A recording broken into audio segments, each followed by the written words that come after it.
This painting has a shape based on a combination of different geometric shapes. It can be noted that a combination of various straight and broken lines is used. It should be noted that this picture can be described based on the expressive theory of evaluation, due to the peculiarities of its cubism style. Although the depicted shapes, lines, and color spots are stationary, they are perceived dynamically due to the movement of the gaze.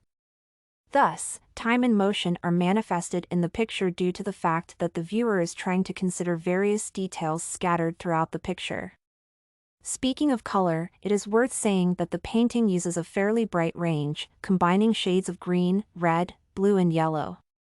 Moreover, Pablo Picasso leaves a small amount of space in the painting, occupying it with all the details depicting a woman and her surroundings. Objects, text, their size and shape, color and texture, they all have a weight that must be taken into account in the balance so that the final result looks organic.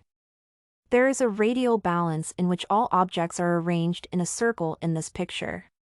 Due to cubism, Picasso focuses the viewer's emphasis on light, which is reflected in the use of contrast techniques. In this picture, the importance of various details of the environment is emphasized by various shades and combinations of colors. Furthermore, in this picture, the scale and proportions are violated since, visually, it strives for diversity through the use of various techniques of cubism. The emphasis and subordination of objects in the picture are manifested through a combination of colors, where the use of warm shades brings the subject to the foreground, and cold tones are pushed to the background. This painting was painted in 1932 during the period of Picasso's work associated with Cubism. It depicts Marie-Thérèse Walter, who served as one of the main muses of the artist. In this work, my attention was drawn to how a skillful combination of colors and shapes creates a feeling of softness of a woman's body and the hardness of the objects surrounding her. In my opinion, the subject matter of the work is to create an image of a woman and demonstrate that painting is no longer the only way to display artistic images in their usual perception.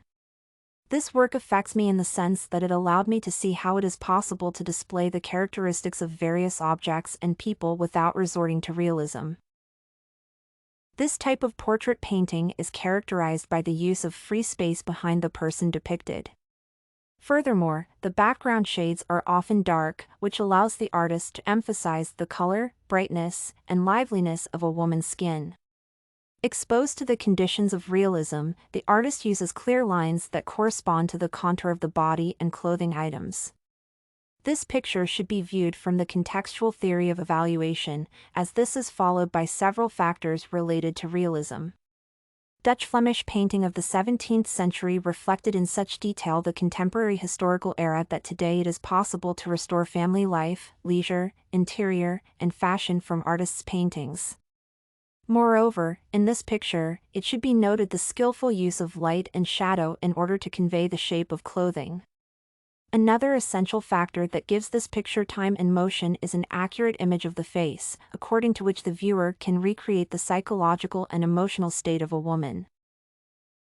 Based on the features of this picture, its scale and proportions should be highlighted.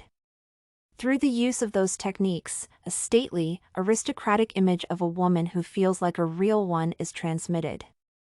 In the transfer of characteristic qualities, it is essential to be able to analyze, highlighting the main thing in the general mass. In this picture, there is a clear emphasis and subordination of all the details of the face and clothes aimed at conveying the character of a woman. Furthermore, in this case, the artist resorts to the pronounced use of contrast between the shades of the background, clothing, and skin of a woman in order to most clearly outline the brightness and liveliness for a more detailed transfer of each detail of the person being imitated.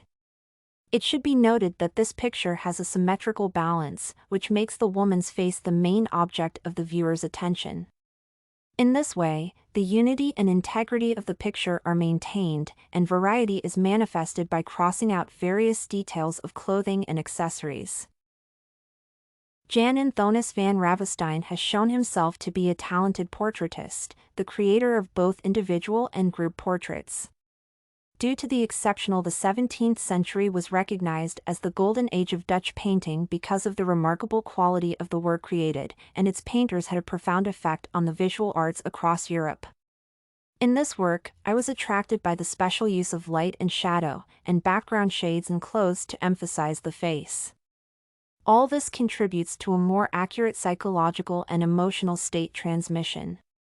In my opinion, the subject matter of this picture is to convey the status and aristocracy of a woman. This work affects me in the aspect that it demonstrates how alive the person in the picture can feel and how easily the viewers can relate to the character of the person depicted. Study Corgi can help you make your studies smarter. Visit studycorgi.com for more samples like this, study tips, and writing tools.